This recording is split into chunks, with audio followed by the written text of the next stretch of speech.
Audio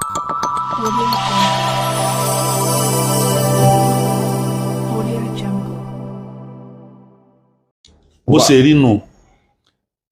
now àwọn àfáà tí wọ́n sọ nípa kinní yìí wọ́n pọ̀ rẹpẹtẹ. àwọn àfáà tí wọ́n fara mọ́ al-isabatu al-falakiya wọ́n pọ̀ rẹpẹtẹ tí a lè kà wọ́n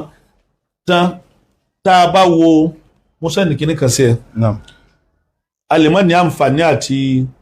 wò lórí kinní bá mi wò nínú àwọn àlùfáà tí àkọ́kọ́ nínú àwọn àlùfáà tí wọ́n fara mọ́ pé ní a lè lo astronomical calculations. àwọn àlùfáà tí wọ́n fara mọ́ pé ní a lè lo astronomical calculation salafan wa khalafan láwọn tó ti ṣáájú àtàwọn tó sẹ́yìn minal mutakaddimin nínú àwọn ẹni tó wà nínú àwọn 100 ọdún alákọ̀ọ́kọ́ àwọn sálàfù sọ́lì mina sálàfì sọ́lì àkọ́kọ́ náà ni alimam ibn Surayj al-Shafi'i ó kú ní 306. ó túmọ̀ sí pé ní ó ti ń sẹ̀mí before kó tó jáde kúrò ní 100 ọdún mẹ́ta alákọ̀ọ́kọ́. qala bi'tibari al-hisab. ó sọ níbẹ̀ wípé ní bi'tibari al-hisab a lè lo calculation li ahli al-ma'rifa bihi. fún ẹni tó bá mọ̀ ń pa rẹ̀. ẹni tó bá mọ̀ ó lè lò dáadáa. náà naqalahu al-imam an-Nawawi. a rí nínú tírà Imamu Nawawi muqarriran tó ti wujud asal qawl fil mazhab ash-Shafi'i. ó sọ pé ó tún fi rinlẹ̀ pé ń bẹnu mazhab ash-Shafi'i náà bẹ́ẹ̀. fi kitab ash-Sharh tá a bá wọnú tírà an-Nawawi majmu' sharh mu'adhab mujalladu ẹlẹ́ẹ̀kẹfà page 276 àyògbá ni àbámọ̀ fi hàn sójú screen. ẹnìkejì al-Imamu Qarafi al-Maliki tó ráwọn kan sọ wípé ní àwọn Maliki tá ń tẹ̀lé náà kò sí kankan tó fara mọ́ wípé ní kíní à ń bọ̀ wá bẹ́ẹ̀ à ń bọ̀ wá àní ẹ jẹ́ kára yín balẹ̀. ọ̀rọ̀ mímọ̀ kì í sọ̀rọ̀ irùngbọ̀n funfun. bí irùngbọ̀n yẹn bá funfun tí n tó bá yẹ kó wà ní abẹ́ rẹ̀ ò bá wà lábẹ́ rẹ̀ kò wúlò. kò nítumọ̀. àwọn èèyàn wọ́n gbé Islam débi tó gbé Islam dé lánàá kìí ṣe irùngbọ̀n aṣọ ni wọ́n fi gbé débẹ̀. ìmọ̀ ni wọ́n fi sọ mùsùlùmí dẹni tí wọ́n recognize láyé. àwọn tí wọ́n ṣe Fatu Andalus imani the first أتركاتك فالنبوة محمد صلى الله عليه وسلم إكي الله عز وجل أترى إلي جتارك وما بان نبوة محمد كما بان ورالي ريكوسي ما بان الصحابة ري أيما يوانين الإسلام ورسولنا نبوة محمد صلى الله عليه وسلم أكي روايب السلام عليكم ورحمة الله وبركاته.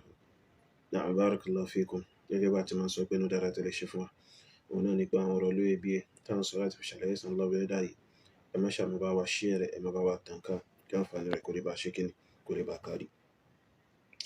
gbogbo alágbọ́n tí mufti mudirul markaz Abdulrazak Abdulaziz Shola gbogbo alágbọ́n tó sọ ó dídí rẹ́kọ́ọ̀dì fídíò yìí so nítorí kí n lè bá keep as documentary fún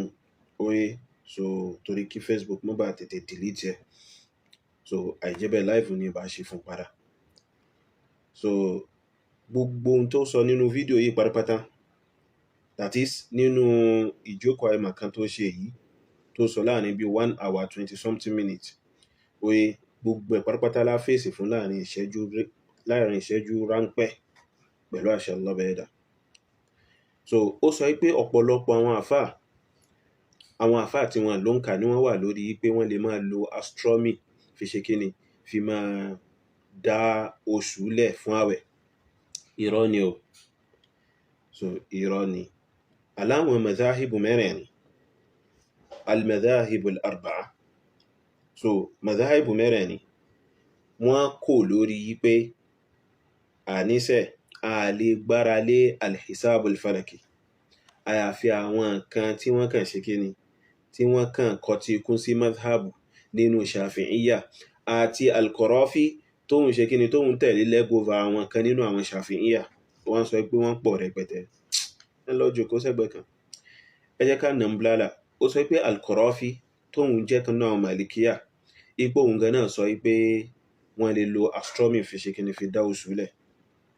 ẹ máa nínú ẹ̀sìn wa mas'ala yìí mas'ala fiqhiyya ni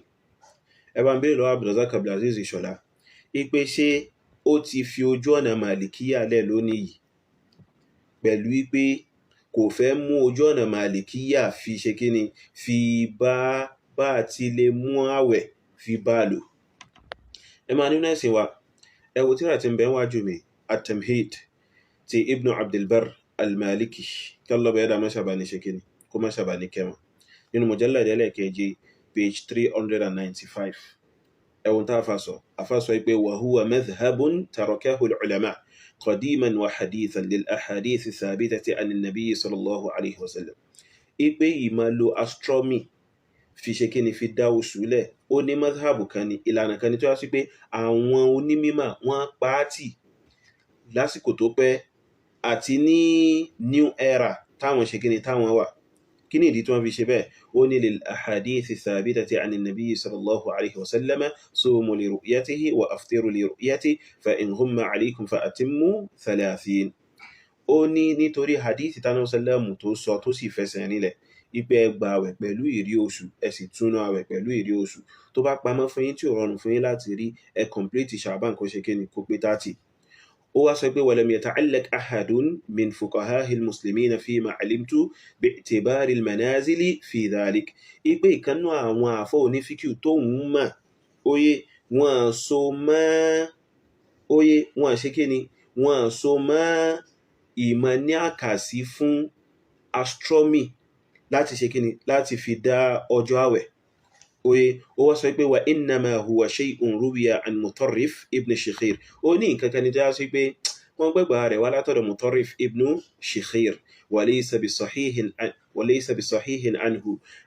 Ibn Abdul Barri sọ pé kò dẹ̀ ṣe kíni kò dẹ̀ fẹsẹ̀ nílẹ̀ látọ̀dọ̀ rẹ̀ wallahu a'lam ó wá ní walau sahha ipe tó bá tẹ̀ tún wá fẹsẹ̀ nílẹ̀ látọ̀dọ̀ Ibn Shikhir ipe wọ́n gbà wá ipe wọ́n lè lo astronomy fi dá ọjọ́ àwẹ̀ ó ní tó bá tiẹ̀ fẹsẹ̀ nílẹ̀ ó ní ma wajaba ittiba'uhu alayhi li shududhihi ipe kò ní jẹ́ ọ̀ranyàn láti tẹ̀lé Ibn Shikhir lórí nǹkan yẹn nítorí wíwọ́n tí kíni tí ìròrí yẹn tó wọ́n níbi kíni níbi tó fẹsẹ̀ nílẹ̀ látọ̀dọ̀ Ànábì sallallahu alayhi wa sallam wa li mukhalafati al-hujjati lahu àti nítorí ìyapa ẹ̀rí tó fẹsẹ̀ nílẹ̀ tí Ibn Shikhir ṣe kíni tó yapa ẹ̀rí lórí àlámọ̀rí oye báyìí tó yapa ẹ̀rí lórí kíni lórí àlámọ̀rí so afáwa sọ nínú ọ̀rọ̀ lọ ẹni ní ìsìn nínú àwọn Màlìkíyà ni ó ṣẹ̀mí láàrin 300 sí 400 something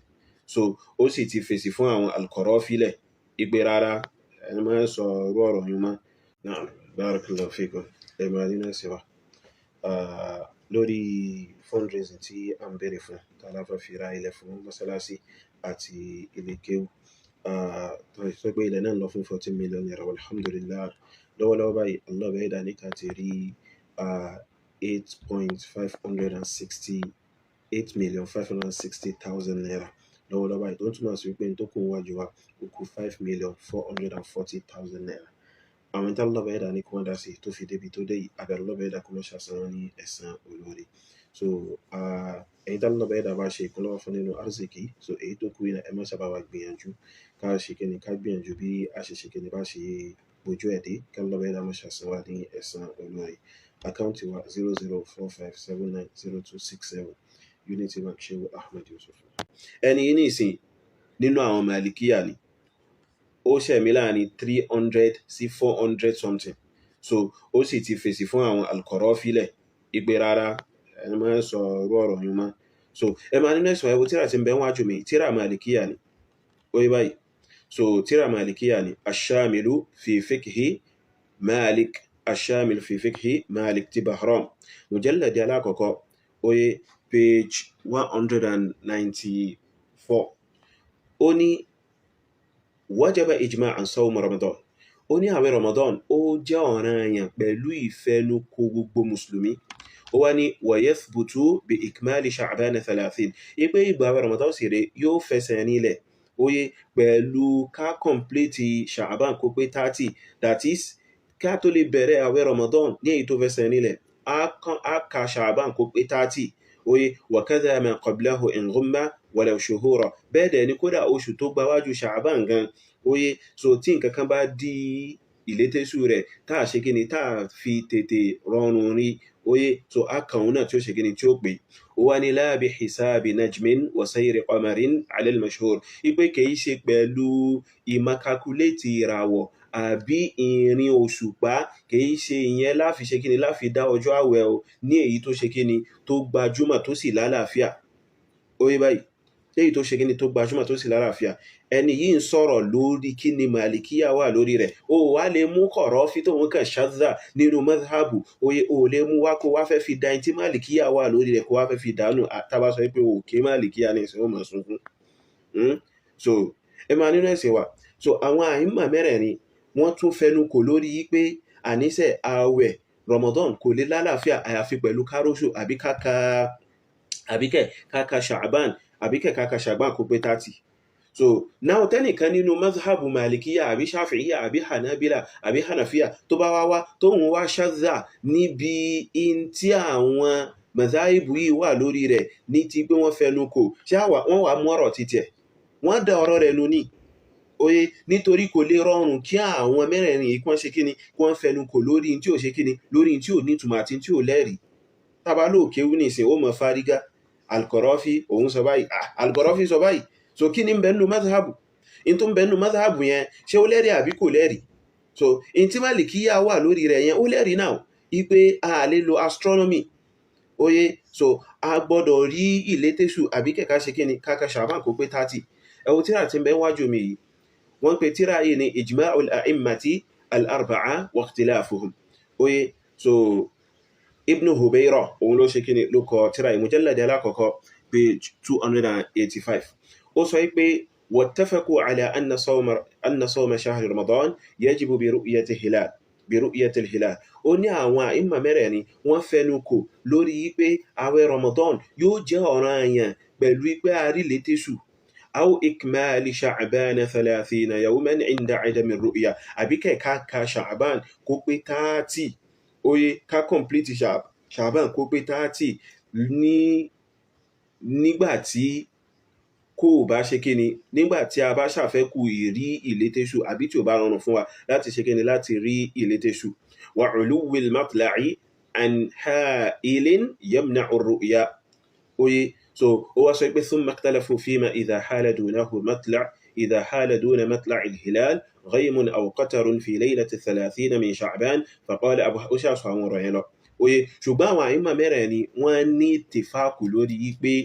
ààwẹ̀ Ramadan àti Imam Shafi'i àti Ahmad Hanbali àti Abu Hanifa àti Malik ibn Anas so gbogbo àwọn mẹ́rẹ̀ẹ̀rin yìí wọ́n fẹnu kò lórí pé